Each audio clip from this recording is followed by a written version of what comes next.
সম্পাদকের বিপদ। কি কাগজপত্র এসেছে দেখি। বেয়ারা, ডাক বাক্সে যা কিছু এসেছে নিয়ে এসো, জলদি। তাই করতে এসেছিল আমার সঙ্গে? অপেক্ষা করছেন? ভদ্রমহিলা না লেখিকা? ভদ্রমহিলা বলে তো মনে হয় না। বসতে দাও। মোড়ে পুলিশ টুলিশ আছে কিনা দেখে আসবে চট করে, বুঝেছো? যে আগে তো তারা সব দিনই বোমা নিয়ে আসে, কিন্তু তা হলো লেখার বোমা। এখন যদি সেই সঙ্গে আবার আসল বোমাও আমদানি করে, একটু যে নিশ্চিন্ত হয়ে চা বিস্কুট খাবো তারও তো জো নেই। ভারী দায়িত্বজনক কাজ এই সম্পাদক হওয়া। মহিলাটি কয়লার ঘরে থাকতে রাজি হচ্ছে না, বলছে ভারী ইঁদুর। ভারী ইঁদুর? তা হালকা ইঁদুর এখন আমি কোথায় পাবো? আচ্ছা মহিলা তো, আচ্ছা যাও নিয়ে এসো গে। এই যে আপনি বুঝে অপেক্ষা করছিলেন, কি দরকার বলুন তো, সংক্ষেপে সারুন। আগে একটা লেখা এনেছিলাম। আমার নাম প্রতিভা বসু। প্রতিভা নামটা আপনার একেবারে অজানা নয় আশা করি না? লেখক লেখিকারা প্রতিভাবান, প্রতিভাবতী, অমর অনেকদিন থেকেই শুনছি। তাছাড়া আমার নিজের অভিজ্ঞতাও তাই। মেরে ধরে কিছুতেই ওদের শেষ করা যায় না। লেখিকারা অমর, অফুরন্ত। তা কি বল, কারো নকল করা কিনা জানতে চাইছেন? আগে না, আমার নিজের লেখা, আমি নিজেই নকল করেছি। একখানা উপন্যাস। উপন্যাস? কি সর্বনাশ! আপনি তো ভয়ঙ্কর মহিলা দেখছি। এই ভদ্দুপুরে উপন্যাস নিয়ে আমাকে আক্রমণ করবার মানে?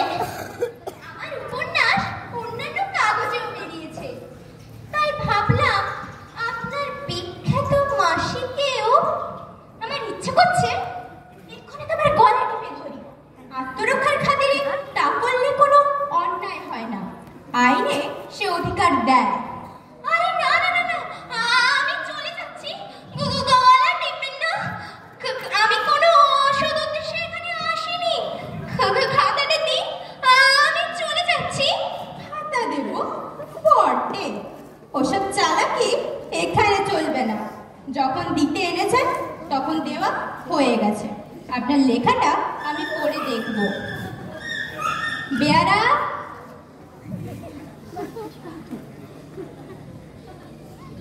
মহিলাটিকে সেই কয়লার ঘরে নিয়ে যাও। ইঁদুরের কোনো আপত্তি শোনো না। আর দারোয়ানকে বলে দাও যেন কড়া নজর রাখে। উনি একজন লেখিকা। বলছে তার ভুল কি? আজকাল সব লেখাই অ্যাডভেঞ্চার, সমস্তই আপনার মূলক। আপনার লেখাটা আমরা নেব বলে ঠিক করেছি। পছন্দ হয়েছে আপনার? পছন্দ অপছন্দের ব্যাপার নয়, নেব। কিন্তু কয়েকটা শর্ত আছে। এর জায়গায় জায়গায় একটু একটু অদল বদল করতে হবে। হ্যাঁ, তা আমরা নিজেরাই করে নেব। প্রথমত, এর নামটা আমার মনঃপূত হয়নি। কি যেন এটার নাম? গুপ্তধনের ব্যক্ত কথা। নামটা তেমন জুচ্ছই হয়নি। এর বদলে আমি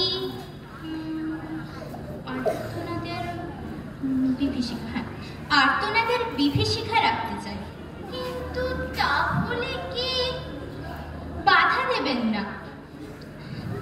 নামটা বাদেও আপনার গল্পটা বড্ড বড়। দেখি কাশিটা।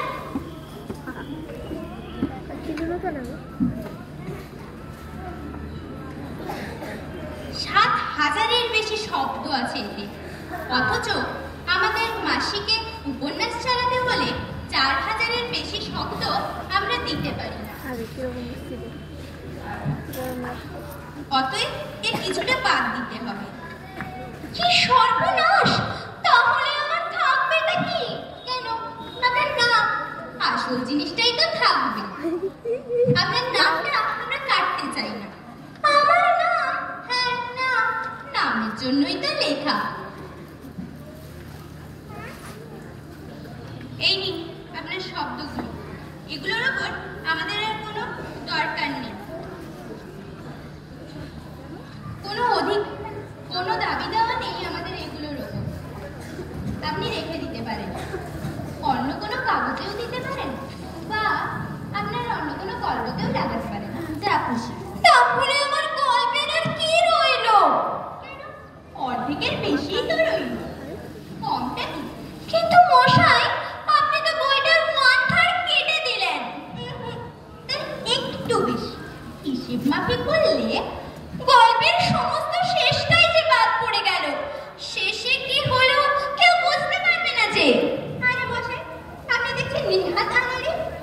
বাদ না দিলেও বাকি অংশটুকু বরবাদে যেত। পাঠকের মাসিকের পাঠকরা কি 2000 শব্দের বেশি এগোয় কখনো, নাকি এগোতে পারে? তা পড়তেই তারা চক্ত। লেখক বা কম্পোজিটরের আর কি আসে যায়, কিন্তু যাদের পড়তে হয় তারাই বোঝে আসল খেলা।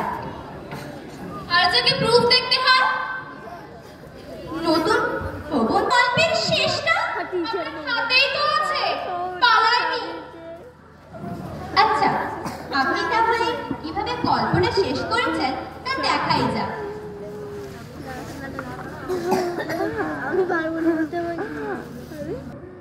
আহা, ও কি, এমনিতেই গল্পটার নাম আমরা দিয়েছি আর্তনাদের বিভীষিকা, তার উপর আপনি আরো আর্তনাদের সৃষ্টি করবেন না, দোহাই। আচ্ছা, আপনি তাহলে আসুন। লেখার মূল্য বাবদ দক্ষিণা স্বরূপ আমি কি কিছু পেতে পারি? অবশ্যই পাবেন, আমাদের বাঁধা দরেই আপনাকে দেওয়া হবে, যথা সময়েই আপনার বাড়িতে পাঠিয়ে দেওয়া হবে। যথা সময় কবে?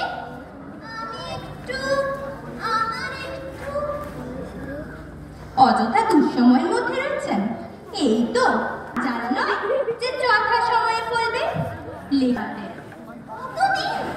কত পাবো আশা করতে পারি? উপযুক্ত দামই দেওয়া হবে। এই লেখাটা লেখার জন্য আপনাকে যে পরিমাণ কাগজ, কালি, ব্লটিং ইত্যাদি খরচ করতে হয়েছে, তার সঙ্গে একটা কথা বলবো?